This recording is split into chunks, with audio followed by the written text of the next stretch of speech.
Time is Sunday, August 25. And nag deep reset ng Asus. Yan. Password removal. Napakahirap pala nito. Pero nagawa pa rin natin. Natanggal natin yung kanyang password at bagong email na po yung nilagay natin. Yung email ko na. Wala rito may-ari eh. Almost 1:22 in the morning na po. Madaling araw. Napakahirap pala nitong gawin. Gano'n tayo deep reset. Pero nagawa pa rin natin. Dahil ayun nga. Kailangan natin kumita. Kung hindi natin ito ayan, wala na naman tayong kita. Ayan, nagawa po natin. Napakahirap po. Ito po yung hindi mo na kailangan i-ano sa PC. I-bypass na po natin. Bypass. Na-open na natin siya. Check natin kung nag-update na yung Hindi pa. YouTube nag-update pa lang. Parang na-test. Ayan. Downloading.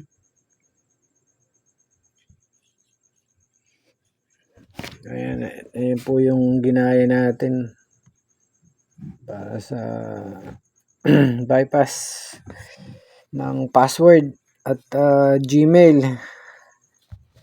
Magkano ba singil nyo rito sa mga technician? Hindi ko alam kung magkano sisingil ko dito. Okay, update natin. Update natin yung mga apps. Ayan. Nanood tayo ng YouTube. Tapos, hindi natin kinuha yung mga apps. Alos isang araw ko na itong ino-open. Ayan. Nag-download ako ng Quick Shortcut Maker 0.1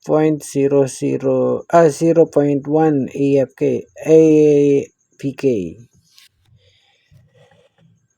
Ayan. Hinanap natin sa hirap hanapin ng Google pagka mano-mano lang.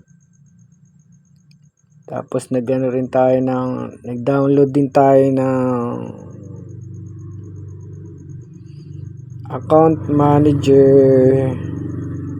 account Google Manager 6.0.1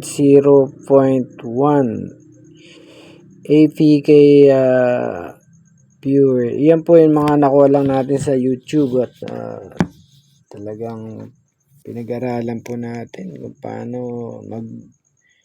bypass ng cellphone na nakalimutan yung password at yung email.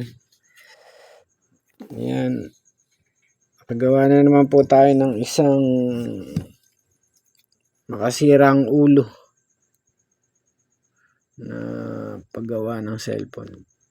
Ayan, updating. Nasisira pala ulo mo rito. Ulo ko rito. Alright, pero nagawa natin. Ayan ang email ko po. Papapalitan na lang natin ang email nila para ayan, okay na siya. Open na. Sige, nandito na lang. Umaga na. Ayan po. Ganyan po kahirap ang pag-open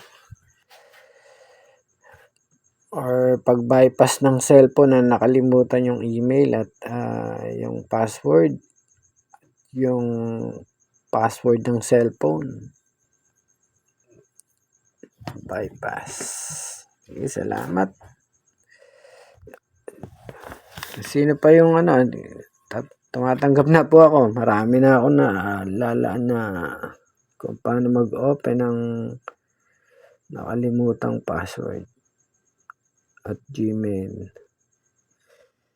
Sige, salamat po. Naantok na ako.